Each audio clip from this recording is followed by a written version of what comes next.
my dear followers. Welcome to class. Today we are talking about the Balkans. Sorry, I had the lie stuck in my throat. We're not actually talking about the Balkans. We are talking about the...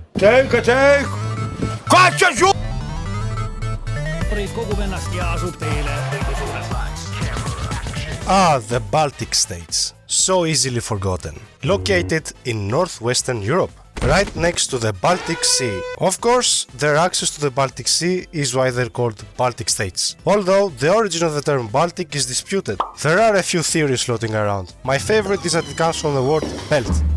Apparently, this guy called Adam of Bremen, who first coined the term Baltic Sea, stated that it kinda looked like a stretched belt. I mean, if you say so. But what we do know for sure is that up until World War I, the Baltic states were considered to be primarily Sweden and Denmark. After the collapse of the Russian Empire, Lithuania, Latvia, Estonia and Finland gained independence, thus becoming the new Baltic states. Finland later got promoted to Nordic, thus leaving us with what we now know as the Baltic states. Shut up! For clarification, we are talking about the Baltics, not the Baltics.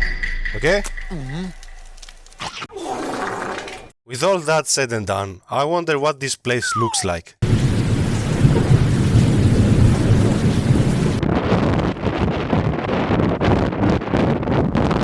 Oh, that's depressing. Ain't that right, Lithuanians? Lietuva, or as I like to call it, White Africa. The only Baltic country to have actually formed a state before the 20th century, and also the last country in Europe to become Christianized. It's quite cool because you can see this pagan tradition still intact, despite being predominantly a Christian country. Actually, scratch that, the true religion of Lithuania is basketball!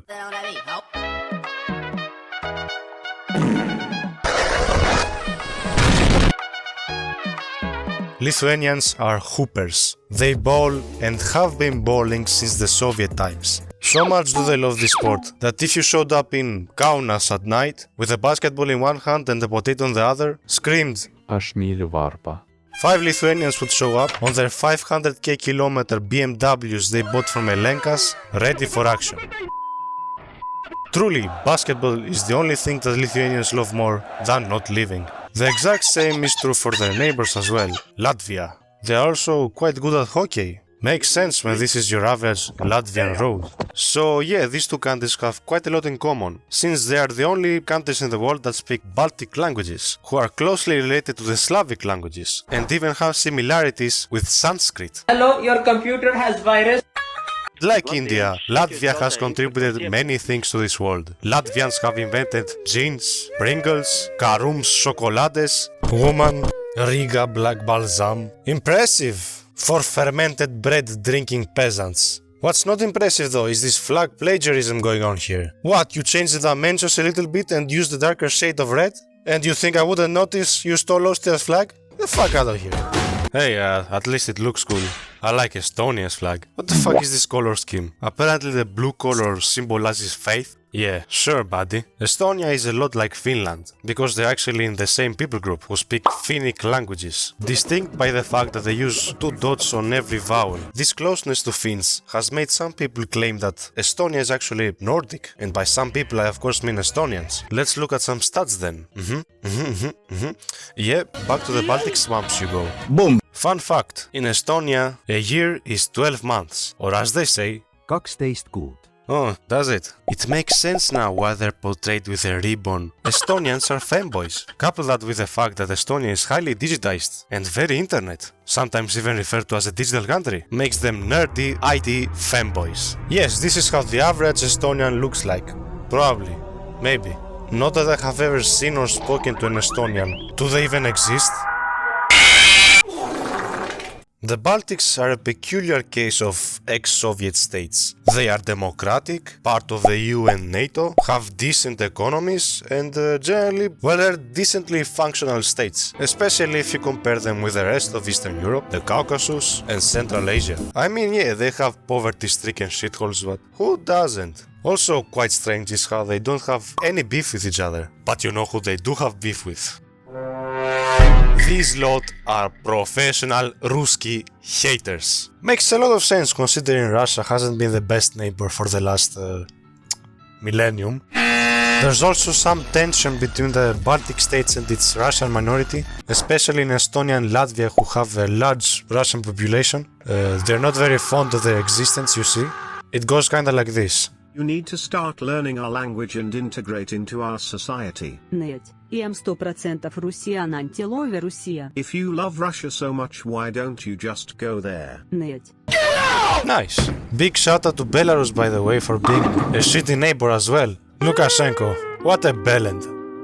I guess now is a good time to talk about Kaliningrad, this quirky Russian exclave surrounded by Poland and Lithuania and the Baltic Sea. It used to be part of Germany for like a long time, which is why you can see a lot of German influence here. But then the Soviet Union took over, kicked out the Germans, replaced them with Russians, and after the Soviet collapse, it remained a part of Russia. Poland and Lithuania do not want this land because it's full of Russians, and Russia wants this land because it is full of Russians. And because it's a port that's not frozen, unlike most sea access in Russia. But it is surrounded by unfriendly countries, who are not too fond of Russia's shadow fleet, concealing sanctioned goods through the Danish Great Belt. Oh wait, it does look like a belt. Why yes, I did put the history segment for last. We saved the best for last. What you gonna do about it? Okay. Prior to the year 1000, the local Finnic and Baltic people groups lived in peace. Well, probably not, but there's not much information about this period, so nothing of importance happened. They would get raided by Vikings from time to time, sometimes would raid them back, but overall, things were chill. That's until around the 9th and 10th centuries. Everybody around this region started forming Christian states. And they noticed, this land is full of pagans. We need to conquer them. Oh no, sorry, make them Christian. I mean, this place is flat on the earth. It practically screams, invade me. Alas, invasions happened. For the next couple hundred years, the Baltic states were being passed around like a spliff on Joe Rogan's podcast. Exactly like the Balkans. Crusades were launched here to bring Jesus to the non-believers. Most of the Crusaders were German, who settled in the Baltics and formed theocratic states with Final Fantasy names, but not everyone would stand idly by and get smoked. Lithuanians would form their own state, the Grand Duchy of Lithuania, by 1440 becoming the largest European state at the time. A century later they would perform the fusion dance with the Kingdom of Poland, forming Polish-Lithuania Commonwealth, the most glorious union Europe has ever seen. Together they would achieve greatness through the power of friendship, until they wouldn't anymore. For once there was a bit of stability, as our favorite region was controlled by Russia and Prussia. Then a Serb killed an Austrian in Bosnia, Bozo behavior ensues, Baltic countries fight a war of independence, great success, all three became dictatorships as you would do at that time, a Russian and a German draw a line across Eastern Europe, more Bozo behavior ensues, you know the drill, the Soviet times were great, if you disagree you're going to Tajikistan, finally independence, again, by means of the Singing Revolution. A series of protests from 1987 to 1999 where people would sing songs for independence and most notably forming a human chain spanning 600 kilometers involving 2 million people from Tallinn to Vilnius. Yep, some singing Baltoids led to the Soviet collapse. Exactly the opposite of the Balkans. With all that, we reach the present day, the era of European integrations and special military operations. In Lithuania, there's this castle on top of an island in a lake just outside Vilnius. There's also this hill of crosses. Both look like something straight out of a FromSoft game. In Latvia, you can have a stay at the Karosta prison, or alternatively, you can go to Ogre. You can look for the Latvian version of Shrek, who is a Livonian. Estonia is home to the coolest border in the world, two fortresses across each other, and there's also a town called Pussy. Pussy and cocks taste good, huh? Yeah, this is not a real country. Speaking of things that taste good, definitely not Baltic food.